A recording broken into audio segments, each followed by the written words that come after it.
Sai Ram. So today's firstly, I want to thank you. Give me the opportunity to address all of you on this very wonderful subject of Swami and something that I relish. I want to share with all of you. The subject is a close encounter of divine kind. You all of you may recall the movie, okay? Close encounter of a third kind. So this is a close encounter of a divine kind. Nowadays, the reason why this particular topic is important to me because in the few years ago when Swami was present, everybody could go to him, either sit in the veranda or get his blessing and directly communicate with him. But now more and more, there is less chance, not more and more, there's no more chance for direct contact with the physical Swami. So we got to reach out to the cosmic Sai. The question now is what many people will be asking, but many new members will be asking, does Swami listen to our prayers? Does he respond? Does he respond to our requests for personal family matters? Does he respond to our prayers for official work matters? Does he respond to our prayers for Sai work we are doing? So I will be sharing glimpses of this today with all of you. Okay. So let's hope that this works well. Okay. Now, now you'll see this. We've got the message on the screen. Swami gives us something called visiting cards. Okay. And in simple words, he manifests a miracle. That's his visiting card, okay? And Swami often says the miracles are for nidarshana, that is establishing divinity, to making us aware there is a divine, there's a force beyond science, okay? That's establishing divinity. But not for pradarshana, like an exhibition man, someone's doing a show, that's for exhibition. He doesn't do for exhibition. He just establishes the fact that he wants to bring us closer to divinity. And he points out the role of a miracle in the overall scheme of his plan. What is the role of a miracle? His first is chamatkar, a miracle. That means the chamatkar is something that stuns us, okay? Takes us beyond the realm of normal science and makes us aware, hey, hold on. God is not imagination. There's a force behind the science. And I'm a result of such a chamatkar. Okay? I was an anti-Sai Baba until 32 years old. I was a real anti-Sai Baba. I used to call him all kinds of names. I was an agnostic or atheist, whatever you call it, and I didn't believe. I was born in a Hindu family, but never. My only God I had in that time was my mother. Mother was my God, and this is my request to everyone: make your parents your God. That's the main God you need to have. Then from this chamatkar, there's a sanskar. That means refinement. We come in contact with divinity, and then now we want to improve ourselves.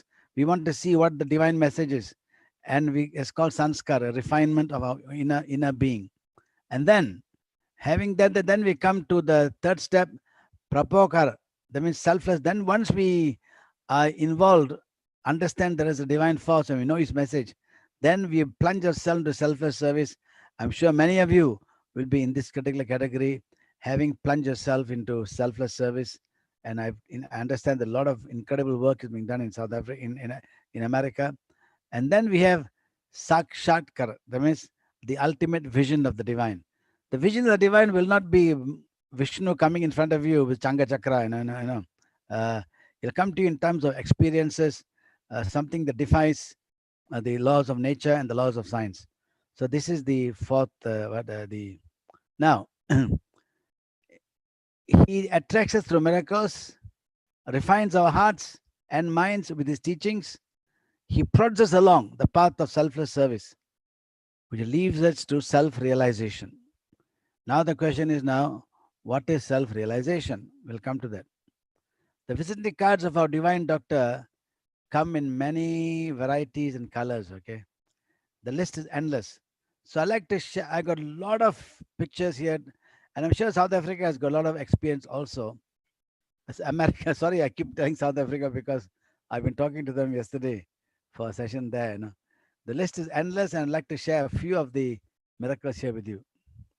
Self-realization, what is it? Baba is saying, we are the divine Atma. We are not just flesh and bone and blood. We are the divine Atma. We are the river flowing. We are the wave, and we merging into the ocean of consciousness, the ocean of divinity, realizing Tattvam Asi, Aham Brahmasmi, that I am divine. But we don't feel divine, okay? So the entire process of sadhana, the bhajan, the seva, is to move our consciousness to a point where we feel, hey, we are divine, I feel a divine nature inside me. You, after becoming involved with Swami, become more loving, more kind, more generous, more gentle. That divine nature is slowly coming in. We become like what Swami wants us to be. Okay. So now I'd like to share with you some of the miracles, incredible miracles, that I've witnessed and I've seen around the world. And we'll take Indonesia. Okay, it's a very interesting example. Indonesia, as you know, is a 80% or 70%, 80% Muslim country. But Bali is a lot of Hindus are there in Bali.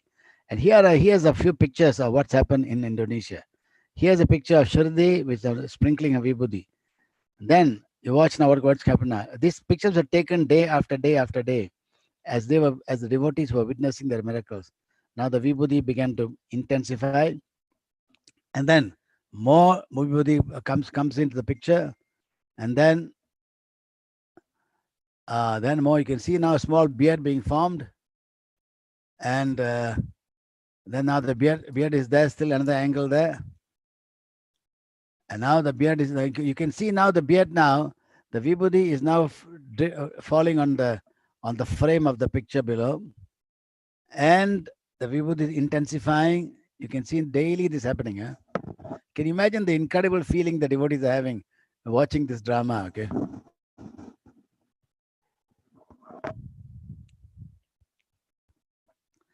Excuse me, I'm sipping some water and putting some sweets in my mouth to keep my my mouth. Okay. Now here the Vibhuti is now intensifying. Now watch how the Vibhuti grows. Okay. Another angle. That's all. Okay. That's okay. Correct. Another angle. And now the Vibhuti is growing. You can see the eyes can still only the eyes and lips are being seen now, and the Vibhuti is growing, and it grows on and on and on. It's going heading towards. Now they put a chair at the bottom to trap the Vibhuti as it falls down, and now you can see some chandan has been included into the Vibhuti, and it grows and it grows and grows and grows to a point where finally it stops. Okay, I think Swami realized that he should not make it grow too much; it will fall into the floor. See? So incredible thing happened there. Okay, day after day after day, and now here's another one. There's one Ganapati with the Vibhuti on it. You may think not much there, but see what happens. In a 2 or 3 days time, the Vibhuti just covers the entire Ganapati. Okay. Next, we have this picture with kumkum all over, and Baba's face is only uncovered face. Then we have the whole face, whole Vibhuti is covered. Okay, and very very incredible thing. Here again, Baba's picture can be seen with a little bit of Vibhuti, and then the whole Vibhuti comes in, and the Ganapati at the bottom that was there. Go back, go back. The Ganapati that was there is now covered with Vibhuti. Okay. So dear friend, these are just an example. That was the Ganapati that was there. So these are some of the small examples. There are many, many more. And I'm sure South Africa also experienced, South America also experienced this. Here's a very incredible one. Okay. You see this picture here. There is this crescent there and the above Baba's head. And look at his arm, his hands. He's got some vibhuti and trident there. And then you see in his chest here, there is a Om on the chest. Okay. This is happening daily. Yeah? Maybe 2 or 3 days, it happened 2 or 3 days later. Then, now you see something new has happened now. You see there's a cobra, Vibhuti cobra around his neck. And a lingam, Vibhuti lingam has formed. Okay. And near the crescent, up there you see a sprinkling of Vibhuti. And here's a close-up of that picture. And now you see the Vibhuti sprinkling like stars in heaven, okay, around Swami, right? So these are the startling things, that's happening around the world. Now you see, go back one. You see now, look at his head. There's nothing on his head. Next picture you see, he's got a trident there and he's got a crown like a beauty queen's crown. Okay. So everybody, that's a glimpse. Now I don't want to talk too much about this because these pictures you can see around the world, I'm sure, and you may have a lot of experience here. I would like to focus on now, we, apart from the visiting cards, okay, how does Swami manifest himself to us? And Baba says, when you speak of miracles, I laugh and I pity. He said, I with pity. He says, you ask me for 1,000 things, but you never ask for me. You want Vibuthi, you want Kumkum, you want things. You never ask for me. So when do we start asking for him? You ask me for 1,000 things, but rarely do you ask for me. So these are things that just for us to refresh our memory of what we should be.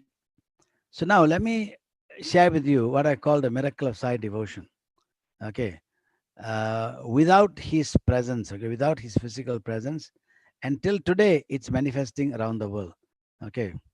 So here are some amazing miracles I'd like to share with you. So let me start now. My humble beginnings, for example, some of you may have read my books called The Journey to God, where I talked about how I became a devotee. To cut a long story short, I went to my auntie's house, who was across the road. She was a Baba devotee. I used to make fun of her, calling Baba Ali Baba and all kinds of stuff. Okay. And one day I went to the house and she told me about a picture, nice picture of Baba she had. I said, where is it? I said, let me go and see. I walked to the prayer room, and as I walked to the prayer room, I challenged Baba.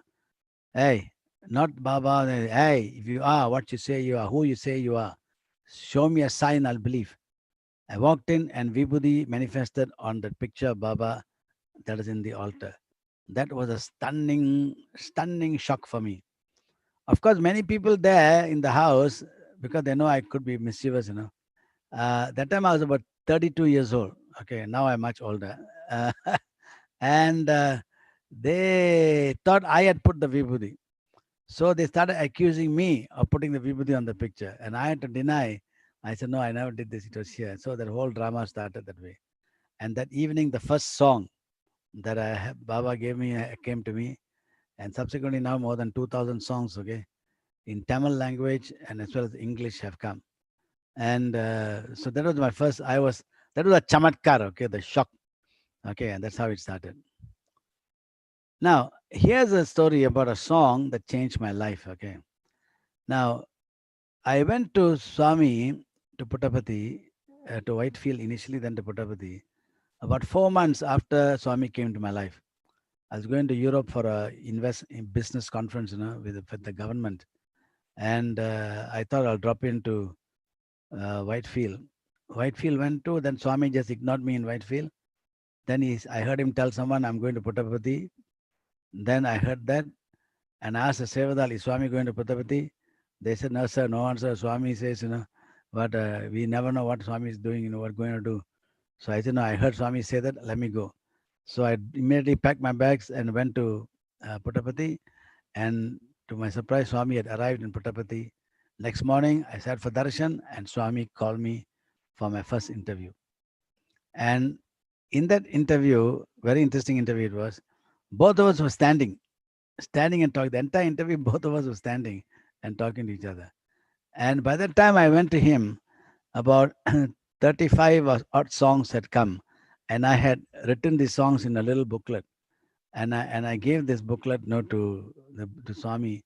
And I said, Swami, thank you for the songs. He put his hand on my shoulder and he looked into my eyes, straight into my eyes, and said, hey, don't worry.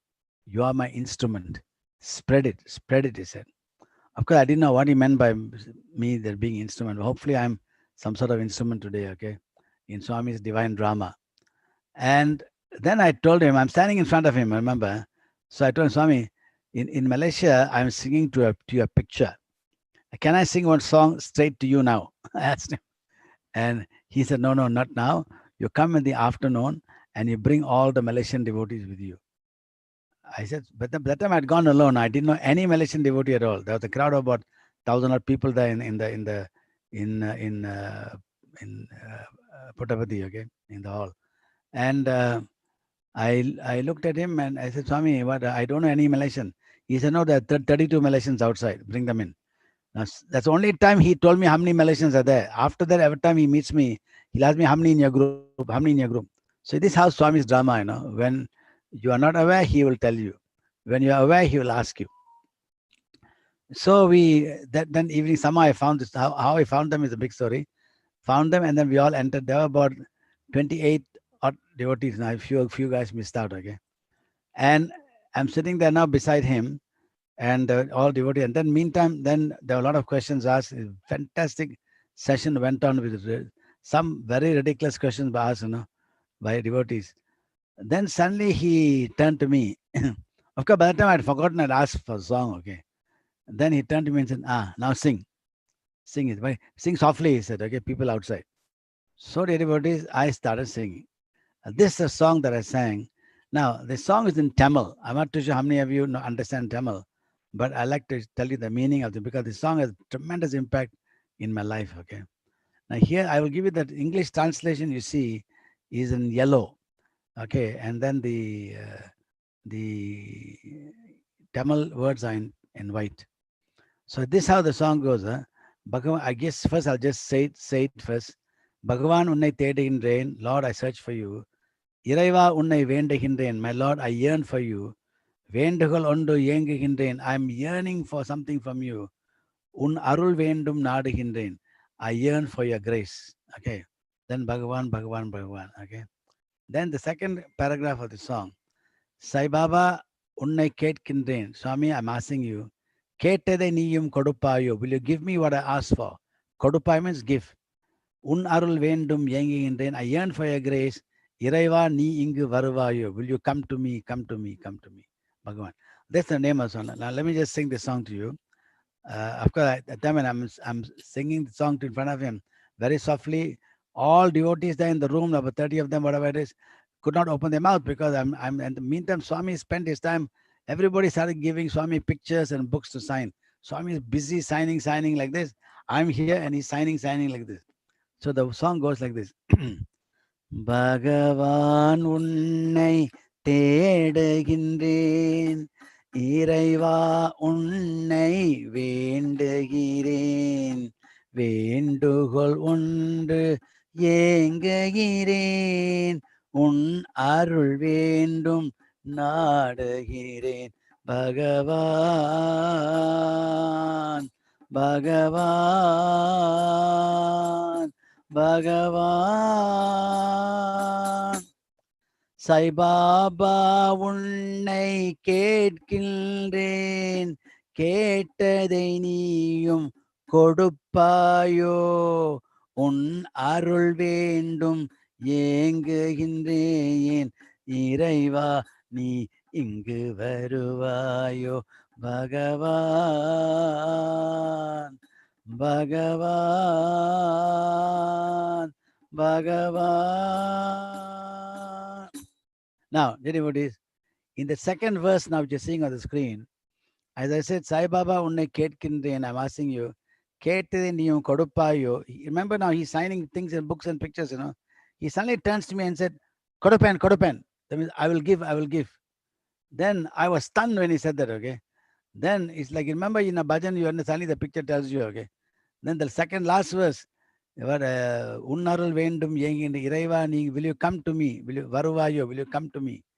And Baba turns again, replies, Varuvan, I'll come. That was really a stunning thing for me. It was like a joke, he said it, okay. But dear devotees, God never jokes, okay. Everything he says, even a joke becomes satya, truth. So I shall tell you an incident that happened. Okay, not that every time I sing this song in a normal bhajan, anything happens, okay. But when I sing in desperate need for some situation, some infant, something I'm praying for somebody, and then some incredible miracles have happened. So this is one particular incident that happened, okay. You'll see now the picture here of a huge garland being put across Baba's picture. So when I came back from India after that interview, I had 2 interviews in that session when I first met him. And I was thinking, how do I now go and tell people that, oh, sorry, in that interview, Baba told me, Jagadish, now in Malaysia, people are only, I want you to be president of the Sevadal. Now, at that time, I was 32 years old. There are many older people there in Malaysia, in the Sai movement. I want you to be president of Sevadal. I got a shock on my life. Many Westerners may think that we understand all these words. No, Sevadal, I only understand Tamil, not Hindi, okay? So Sevadal, I did not know the meaning of Sevadal. So I said, Swami, he said, president of Sevadal. I thought, my God, he's asking me the president of the organization. That time there's no organization, okay? They just loose groups here and there. And he said, so I said, Swami, I'm very young, Swami. Please ask somebody elder. I said. He said, no, no, no. This now, you see, nowadays in Malaysia, everybody only, like that, with a very funny look on his face. He said, nowadays, Malaysia, everybody only singing, singing, singing, not doing any work. Tell them, do work, do seva, do work, he said. And so then I'm thinking to myself, those days I was working as director of investment promotion in the Ministry of Industry. Okay, I was very busy fellow. My daytime in office, nighttime I'll be invited to cocktail dinners, meetings with ambassadors, all kinds of stuff. I have no time for anything. And so I looked at Swami. I'm thinking to myself, where I got time for all this? No, to ask me to do all this seva. So I said, Swami, I got no time, Swami. I'm very busy. I said. Then he turned away from me, and then he asked me to sing. Okay, yeah, and I sang this song. So devotees.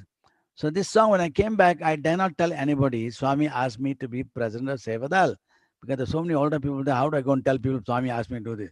I just kept quiet. But since in the interview room there are about 20 or 25 others, okay. So one day somebody came and asked me, Jaga, is it true that Baba asked you to be president of Sevadal? I said, if I tell you this, will you believe? He said, yes, yes, we'll believe. I said, okay. I said, but then I told them what happened. Then he said, okay, Jaga, please form the Sevadal group. We will join you. So all these youngsters, these are actually some of the sons of the leaders of the Sai organization that time. So they had quite a feeling for me. So they said, you start your bhajan, we'll join you. So that's when I started the bhajan in my house. And initially there's no registration, nothing. I call ourselves, because I didn't want to challenge the big groups were there. I said, guys, we call ourselves ISD, Informal Sevadal. There's no registration. And so they started. Then I thought, how can I convey this message Baba asked me to do to others? So, if I go to the people, the members of the center, very senior people, all government servants, lawyers, doctors, and tell them Baba said to give this message, who will listen? Okay. So I thought, let me deal with the poorer group. Okay. So that time in Malaysia, there's something called Port Klang. It's a port, major port. And in that port area, I heard that there were some stevedores, of the Indians from India, the Telugus especially, who used to do port work. Okay. I told someone, can you fix a meeting for me with them? I want to talk to them. So they arranged the meeting. So I go to this particular meeting. It's about 1 hour from my house where I'm staying near the port. And I go there, and there's a big crowd. And it's small kind of small houses, and a big crowd waiting outside. So I walked in, and here I'm going like the prodigal son, coming from Swami's asked me to go. And wow, the the way they received me, the guy, the leader of the group, he looked at me. Instead of saying, welcome, brother, sit down, he said, his first words was, so what do you want to tell us? That's the way he asked me. So what do you want to tell us?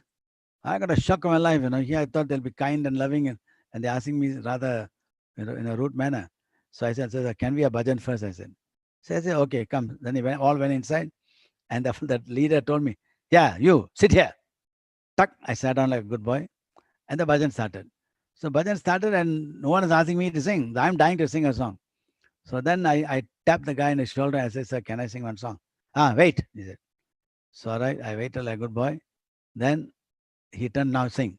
So I sang this song, okay, this particular song which I just told you. And I'm crying, because Swami, why have you got me into this mess?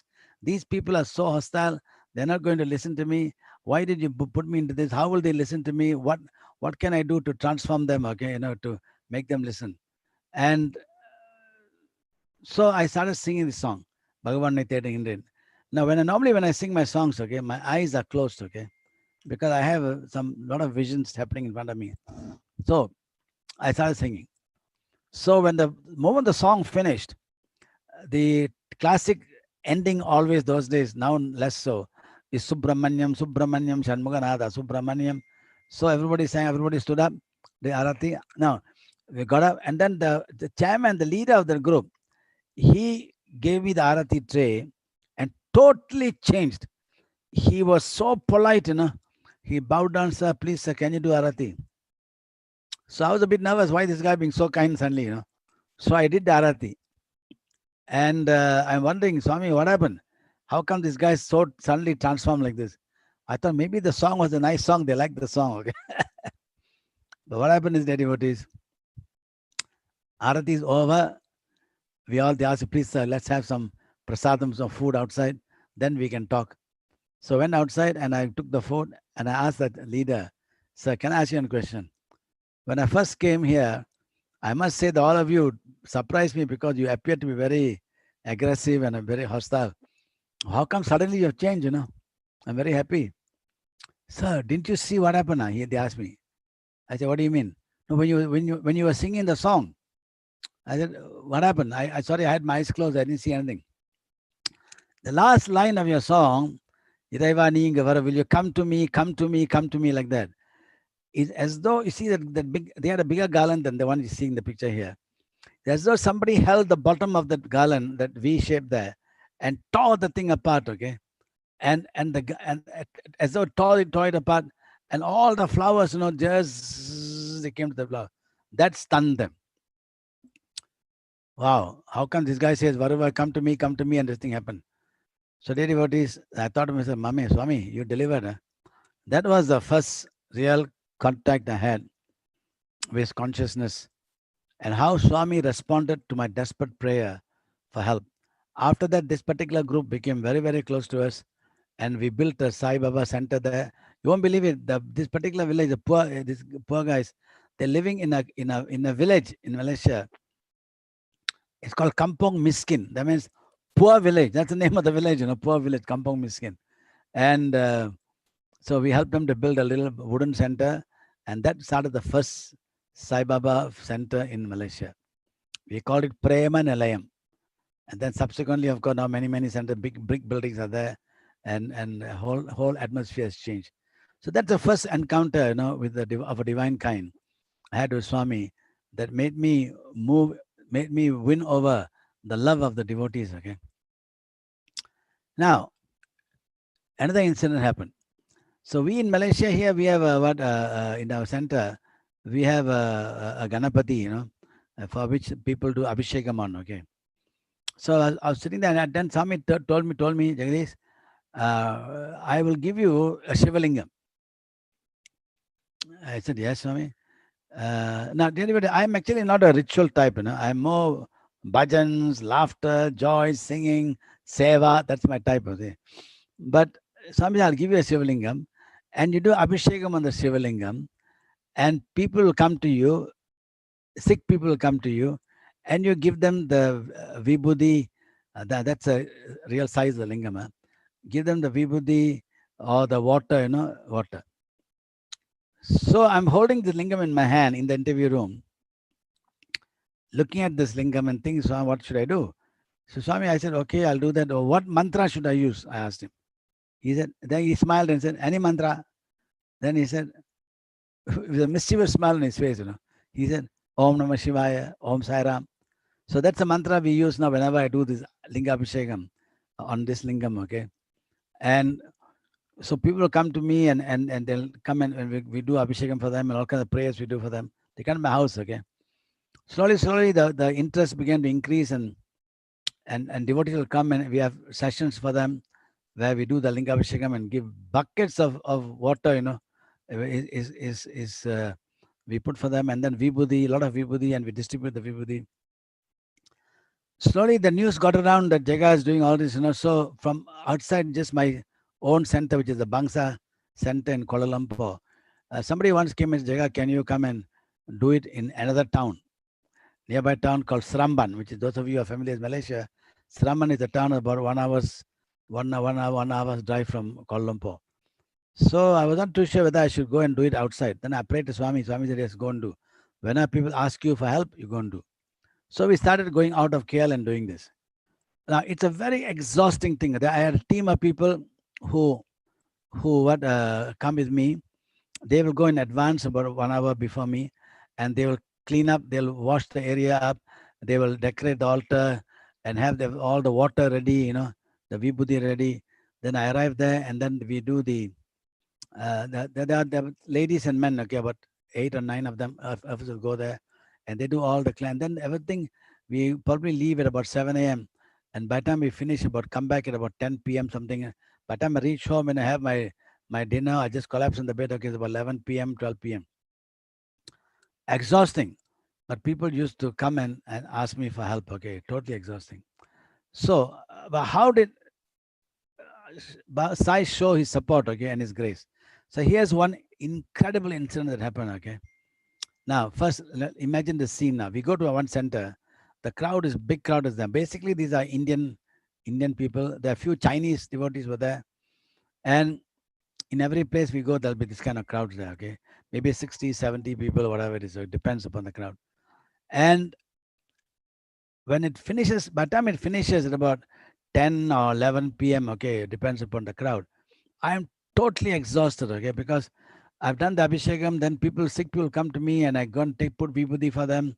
I do all kinds of mumbo jumbo I do for them, okay. And so so all I want to do is get back home, okay.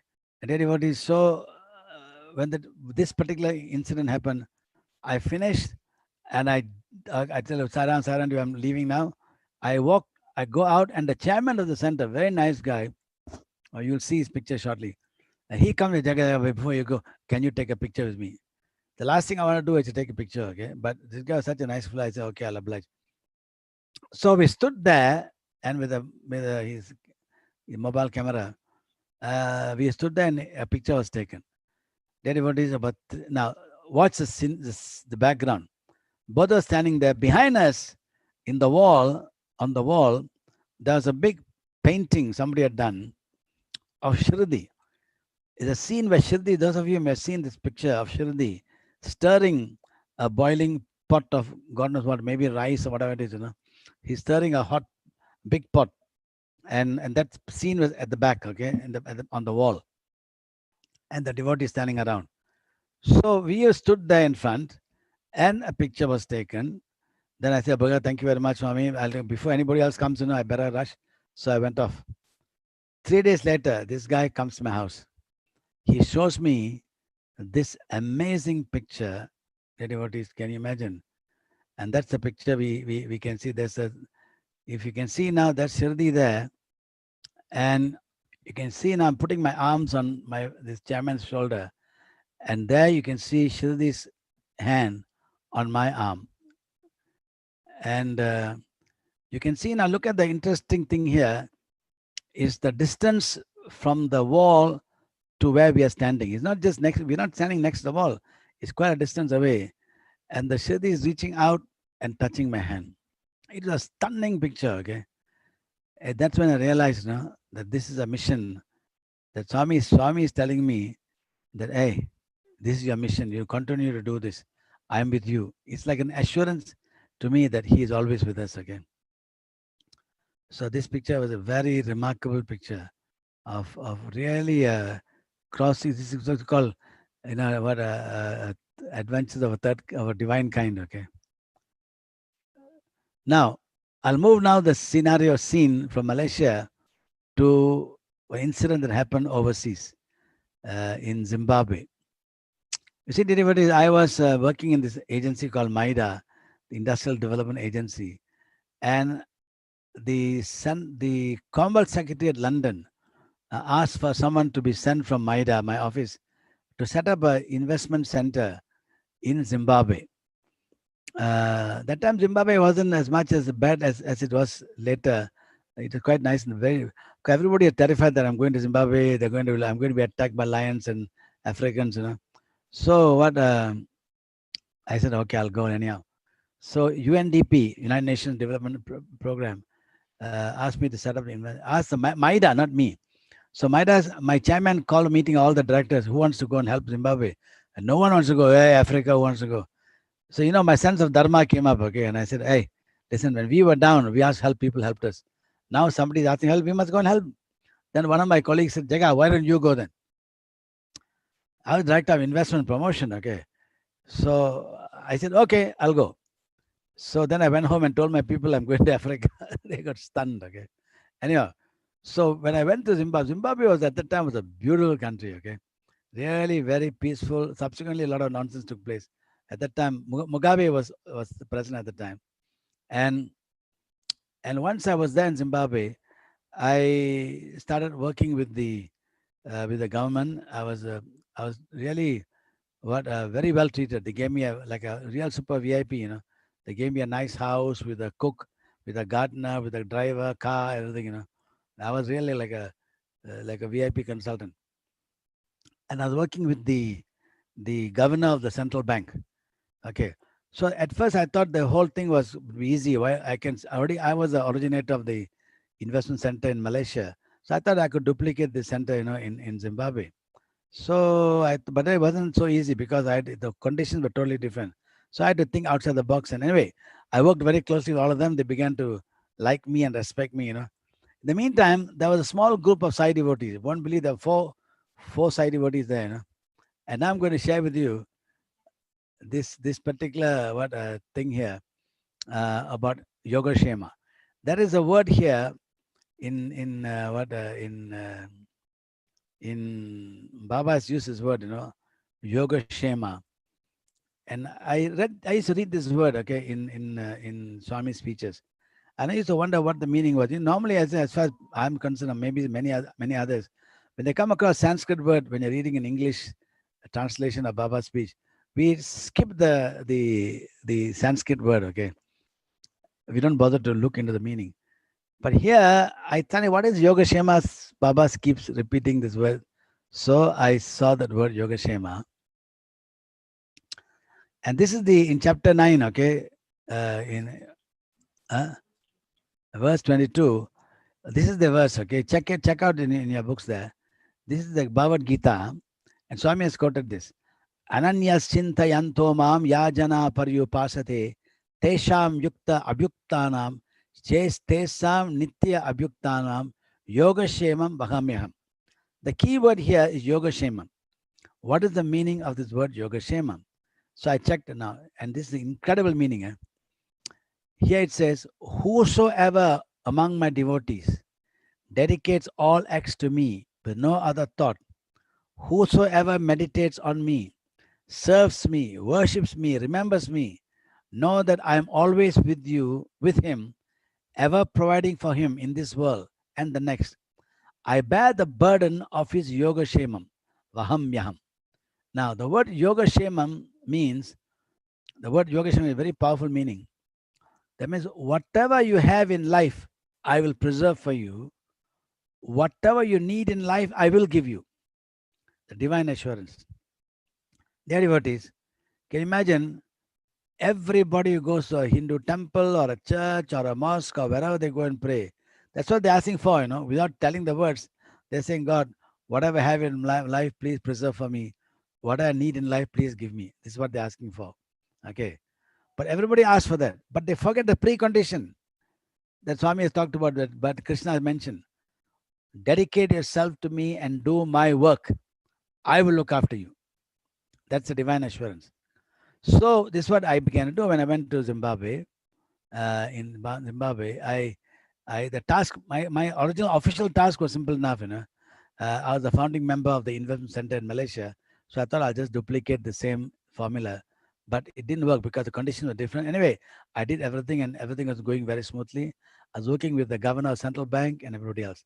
One day, an incident happened. This is going to stun you, okay? It's beyond belief. In Harare, that's where it's the capital of Zimbabwe, I plunged into Sai activities. I started talks in the Sai Baba centers. I talk on Hinduism. I launched medical camps there, and there were only few devotees at first. At first, you won't believe they had a bhajan in a little garage, There were only 4 members, and without any drum, nothing.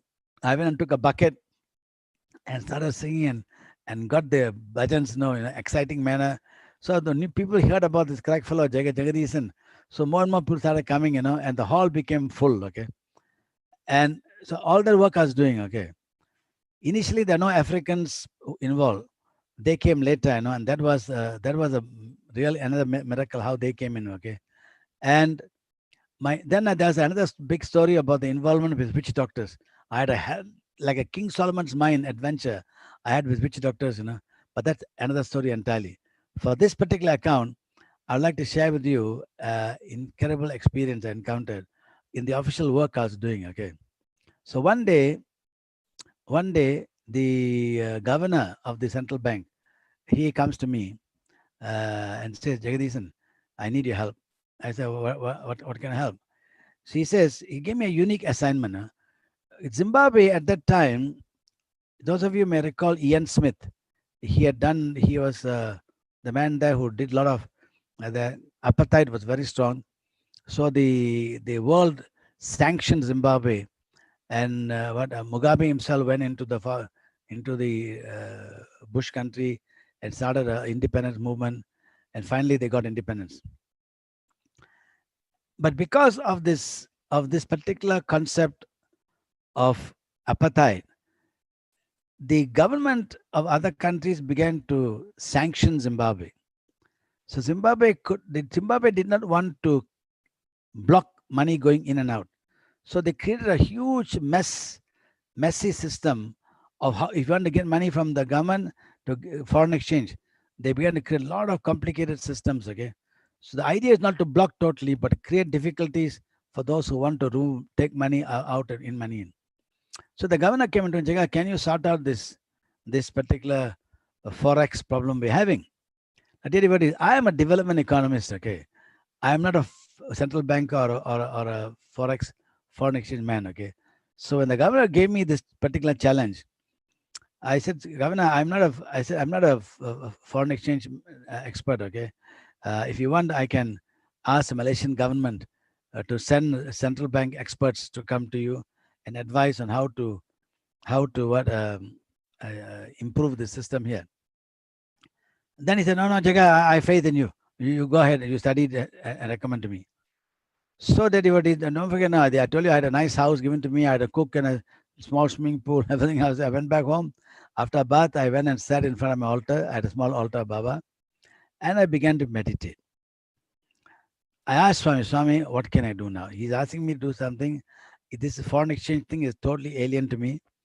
I don't know what to do. Swami, how do I start the work to solve this complicated problem of the forex? Sometime before that, the governor told Jaga, we have had some people from Central World Bank and all have come, and none of them have given us a satisfactory. See, it's easy enough to untie the problem, and let the money go. But they're afraid if they after the thing being kept so tight, if they release the problem, the money will flow out and everything will go out. It's like a rice cooker, with vegetables inside. You remove the thing that's holding the steam. If you remove it like this, or even the vegetable will come out, okay, not just the steam. So they dare not remove anything urgently. So they had how do you unravel this complicated system? So now I'm sitting in front of my altar in the house and I'm saying, Swami, what should I do, Swami? I know this guy's asking me to do this. I don't know how to do it. Where should I start? That was the question I asked. My eyes were closed and I'm meditating on Swami, and suddenly, dear devotees, a screen comes in front of my head, okay, in front of my eyes. And I'm looking at the screen, and then words began to appear on the screen. Just first irrational words, just one word, like that. Slowly, as I began looking at it, confused what's happening, suddenly the words began to form in sentences. And dear devotees, as I sat there watching the screen, the words began to form, and the entire solution to the Zimbabwean foreign exchange central bank problem began to appear in front of me. I'm reading this, and I couldn't believe what I'm reading. And I read, I think it must have been about half an hour, I think I sat there, And then when I finished, I opened my God, that's it. That's the formula for this. So quickly, that time there's no laptops, okay? Only I had a pen and paper. I had to write this thing. So I quickly got up and started scribbling in a piece of paper, all these notes, okay? And I scribbled, I think I got know how long I wrote. The entire secret of how to unlock the foreign exchange problem. That is first day, the first night. Second day, I gave it to my secretary. They gave me a girl to type, and the girl typed it for me, gave me the draft copy, the typed copy. Third day, I went through and corrected it, gave the girl the fourth day, second copy, the final copy. Then the fifth day, I gave that copy to the governor of central bank. And he looked at me amazed. You finished? I said, yeah. How do you finish so fast? Within 5 days, I've already got this big problem. I said, Governor, I already told you I am not a central bank expert. I'm a development economist. So I tell you what, Governor, you look at it. If you think it's not appropriate, you let me know. I'll inform somebody from Malaysia central government to come and help you with this foreign exchange problem. Okay, that's a very simple thing. So then the devotees started. He'll call a meeting. At the time in the central bank of Zimbabwe, there were members from different. There were white people and African people. Okay, together, all forming senior members. Okay, that started the debate. He'll present this. Mr. Jaga has presented this thing, this particular solution to a problem. I think his words, exact words. I think it's absolutely absurd, but let's discuss anyhow. Of course, I felt depressed. What is he asking? Is absurd. Okay. Anyway, discussion started. First day, second day, third day, 5 days of every day 2 hour session discussing. Devotees. When the discussion finished on the fifth day, the entire team of officials and the governor accepted the entire recommendation without one word being changed. That was a stunning thing for me, okay, and stunning thing for them. How did this guy, come and give this solution, okay? So then it was presented to the Minister of Finance, and the Minister of Finance accepted it. And at the end, a few months later, the budget, and the budget they announced, In fact, there were many consultants in Zimbabwe at the time, but the only consultant that was mentioned was myself. He said we had a consultant from Malaysia, and he's given us this formula for this, how to solve our problem. We think it's fantastic. We're accepting it. So, devotees, that is how I became quite popular in Zimbabwe. After that, I was invited to go and address all the chambers of commerce, what have you. And then the news went to Tanzania. And then after I went back to Malaysia, don't forget, January, February, March, April, May, end of May, I went back to Malaysia. And one day I was sitting in my office, my chairman calls me up. Jaga, can you come here? I said, yes, sir. What do you want? I went up to his room. He said, Jaga, now I'm already back in Malaysia for 6 months now already. He asked me, Jaga, what did you do in Zimbabwe? Don't forget, I'm meeting this chairman every day. Every day we have meetings, okay? He never asked me, but for them, I'm back in Malaysia. Now your job is to bring investment into Malaysia. You're not here to advise Zimbabwe what to do. So do your work now. Then he calls me after on May, June, I think, Jaga, what do you do in Zimbabwe? I said, sir, what do you mean? No, tell me, what did you do in Zimbabwe? I said, well, sir, during office hours or after office hours? Because, I did a lot of Sai work, medical camps, all kind of things. So I thought the news got around. He said, no. Why is that? You are only 5 months in Zimbabwe. How come now the president of Tanzania has written to our prime minister asking him to send this man who was in Zimbabwe to go and help them in Tanzania? So I was stunned, okay. I told him, sir, God loves me, I said. So that's how my next assignment was in Tanzania, to help set up the Tanzanian Investment Center. So devotees, this is the kind of, I want to share, I was sharing this thing with you about the Yoga Shema effect, okay. Dedicate yourself to me, do my work, I'll look after your Yoga Shema.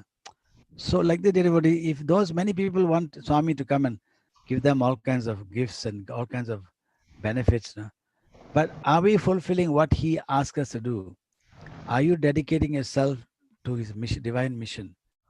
I always tell people in Malaysia, when I talk to people, others, I tell them, imagine God, in Devaloha, he's got a telephone exchange, got millions of phones in front of him. Phones are ringing all the time, ring, ring, ring, ring, ring. Now, which phone should he take? Millions of phones. So he'll take the phone that who belong to the person calling him, who are part of his alliance, okay? He's part of his mission. So the question now all devotees must ask themselves, am I, in South Africa, you've done some incredible work, okay? Sorry, in America, you've done some incredible work. And so now the question, how many of you now, how many of us are part of this mission, working with Swami to fulfill his divine mission? So much good work has been done in America, you know. The question is everybody part of the divine alliance? I always think of this mission like Rama's time, you know, when Rama walked to the shores of Sri Lanka to battle Ravana, or when Krishna and the Pandavas, you know, the five Pandavas, fought with the bad guys, Kauravas. Did everybody in the village who are Baba devotees, no, who are Krishna devotees, Rama, did they all join him for the battle? No. Many of them stood by the roadside, okay, and threw flowers at Rama. Jai Jai Ram, Jai Jai Ram, welcome, well done, Ram. Carry on, Ram. Well done, Krishna, carry on with the battle. They didn't accompany him, okay. So my question nowadays to many devotees is, how many people now are standing by the roadside, throwing flowers at Swami, throwing flowers at the people who are joining Swami and going down to do this battle of Dharma Samstapana? How many of them are in fact not only throwing flowers, but are prepared to join in this great divine battle of Adharma, the negative energy ruling the world? How many of us are part of the divine mission? So this is the kind of thing that I'm provoking people to think about, okay? Become part of this. If you want the Yoga Shema effect, okay, then very simple. Do dedicate yourself to me, do my work. That's all. So dear devotees, I think we have gone now for I'm not too sure what the timing is like now. And because, you know, when I start talking about Swami's mission, it is like, there are many incredible stories like this, okay? Mind-boggling stories. If you do a film, I mean, this looks like impossible things, okay? This is just one of this incident that Zimbabwean happened. I had incredible adventures, you know, in with the witch doctors in Zimbabwe, in Tanzania, and I had so many fantastic. Swami blessed me with a lot of incredible experience outside. In his presence, of course, you know, he had materialized things for me, okay, but outside his presence, when you desperately need him to help you, or you're praying for someone else, okay, to fulfill a divine mission, does Swami intervene and show physically, that not physically, but show in a very dramatic way that he has listened to you and he is responding. So dear devotees, this is let me pause here now, and in case there are any, and before you all tell me to stop speaking, you know, already time's up. Let me pause here, and I'm very pleased that Greg has been sitting down very quietly, staring at the camera and listening to what I'm saying. Greg, anybody else have any questions? I'm happy to answer.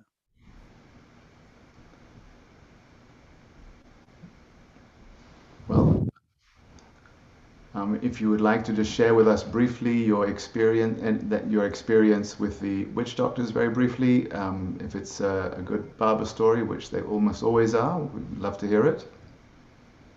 Yeah, the only thing is how much time you're going to give me, because the witch Well, doctor story is we've just got a few more minutes only, just a couple more minutes.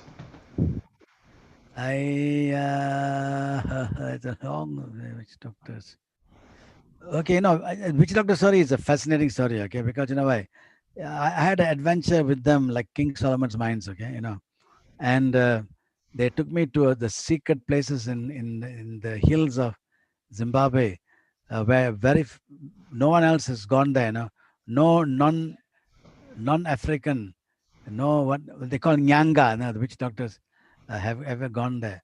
But I must tell you something about. Let me not tell you a story about witch doctor, but let me tell you about this word witch doctors is a word that the foreign people had foisted onto the African. Okay, because they are dealing with all kinds of funny things they don't understand. The word they use is Nyanga. Nyanga means the spirit people, or the rain people. They are the rain makers, you know, in Zimbabwe, in not only Zimbabwe but in other African countries where they exist. So it is a when I first met them, there was you won't believe, there was a white lady who was a Nyanga, quite elderly white lady, and many of the African witch doctors respected her as a Nyanga, you know, a spirit lady, so to speak. So I asked her, what happened? How did you become a Nyanga, And she said, one day she came back, went shopping and came back. And outside the house, there were a few witch doctors. And these guys told her, we had they do this prayer dancing kind of thing, in their homes, when they, in the areas where the witch doctors do their thing. And the one of them went to a trance. They go into a trance, okay? And they said our spirit has told us to come to you and ask you to become a witch doctor, become a Nyanga. So she was a bit stunned, but it was a great honor for the Nyangas to come and ask her to begin. This lady was quite a spiritual lady, okay? So what, anyway, but I must tell you, devotees, the Nyangas, these witch doctors, are no simple people, okay? I'll tell you one or two glimpses. Next time, if chance comes, I'll tell you the whole story of my witch doctor experience. For example, these guys don't know anything about me, and I went to met them, and and some of them are not uneducated people. One of them is a professor in the university, so they get this particular spiritual thing coming from their ancestors. If their grandfather was involved in this thing, then it'll come to the grandson. And he may be a lawyer, a doctor, or whatever, or a nurse. There was a nurse who was a Nyanga lady. There was a man who was a professor in the university. So, but they're Christians, but they see no difference. They say Christian is my religion, they tell me, but me being a Nyanga is my culture and my religion, my culture. So they take that all as quite normal things happening. And a lot of things happened there. Once, for example, this guy, he was in this trance, and he looked at me and said, "Hey, you convey God's message through songs." He said like that. And this guy never know I'm singing, okay? I said, yeah. And whenever you were doing, that time I went to see this guy, I was wearing a blue t-shirt and a black jeans, okay? And when you do this, you always wear white. Oh, good, good. Continue wearing white when you do all this work. That's the kind of thing. How did these guys? And they told me some incredible stuff. Okay, they knew that I was coming back, and they told, you're going to come back to Zimbabwe. They said. I said, no, I don't think so, because I went to Zimbabwe on a UN mission, okay, and I'm not going to pay for myself to come back to Zimbabwe. So I said, I don't think, unlikely, I haven't got the money to come back here. He said, no, no, no, you will not. The government will invite you. Our people, not government, our people will invite you to come back to Zimbabwe. And sure enough, what is next year, I was invited by the government of Zimbabwe to go back to Zimbabwe and address, a huge conference, okay, in Zimbabwe. And that was an incredible adventure with the Nyangas. But it's too long a story, brother. If I cut it, then you lose the essence of it. So one day, next time, we'll go into some details of this, some fascinating stuff of the Zimbabwe. Not only in Zimbabwe, but also in Tanzania. I met some amazing people there. So next time, thank you for asking the question, but brother, I can't cut it short, okay?